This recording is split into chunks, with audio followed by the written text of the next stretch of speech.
एक गांव में एक गरीब किसान रहता था। वह बहुत ही ईमानदार और मेहनती आदमी था। वह अपने छोटे से खेत में काम करता और बहुत ही खुश रहता था। पूरे गांव में किसान की ईमानदारी के बहुत ही चर्चे थे। उसका एक दोस्त था जो उस गांव के राजा के यहाँ सिपाही का काम करता था। वह किसान से उसके घर रोज मिलने जाता था। एक बार राजा ने अपने दरबार में एक ऐलान किया कि उसके बगीचे में काम करने वाला एक अच्छा सा कारीगर चाहिए जो उसके बगीचे के पेड़ पौधों और फूलों का ध्यान रख सके। राजा का यह ऐलान सुनकर किसान के दोस्त सिपाही ने सोचा कि यही मौका है किसान से मित्रता निभाने की। मैं उसे यहाँ बगीचे में काम पर लगवा दूंगा और उसका वह मेरा साथ भी रहेगा और किसान का भला हो जाएगा। यह सोचकर उसने राजा से कहा कि महाराज, मैं आपके लिए एक ऐसे आदमी को लेकर आऊंगा जो मैं काम अच्छे से कर लेगा। तभी राजा ने सिपाहियों को आदेश दिया कि जाओ उसे कल से ही बगीचे में काम करने के लिए कह दूं। उसी वक्त वह सिपाही अपने दोस्त किसान के पास पहुंच गया और उसने किसान को बगीचे के काम की सारी बात बता दी और किसान ने भी काम करने के लिए खुशी खुशी हाँ कर दिया और अगले ही दिन अपने दोस्त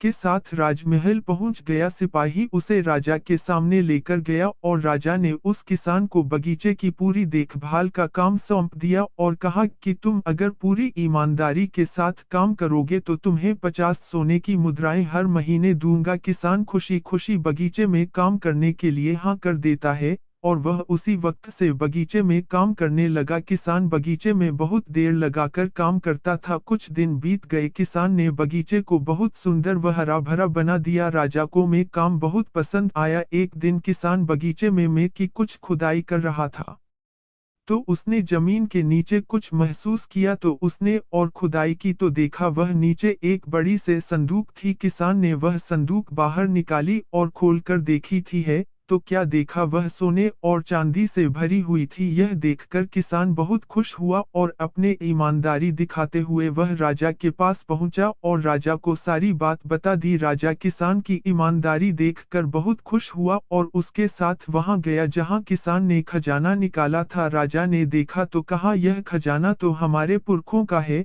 हम कई वर्षों से इसे ही खोज रहे थे। यह खजाना देखकर राजा बहुत ही खुश हो जाता है और अगले ही दिन राजा ने उस किसान को पूछा कि बोलो तुम्हें क्या इनाम चाहिए। किसान बोला, मालिक मुझे कुछ नहीं चाहिए, मेरे पास जो भी है कि मैं उसी में खुश हूँ। राजा उसकी इतनी अच्छी बात सुनकर और ज्यादा खुश हो गया और उसने किसान को अपना मंत्री बनाने का फैसला किया और कहा यह मेरा हुक्म है। तो किसान राजा की बात मान ली और राजा का मंत्री बन गया। तो दोस्तों, सबसे बड़ी ईमानदारी ही है जिससे एक गरीब इंसान किसान से राजा का मंत्री बन गया। तो दोस्तों, यह ईमानदारी की कहानी आपको कैसी लगी? अगर अच्छी लगी हो तो प्लीज वीडियो को लाइक और शेयर जरूर करें। धन्यवाद।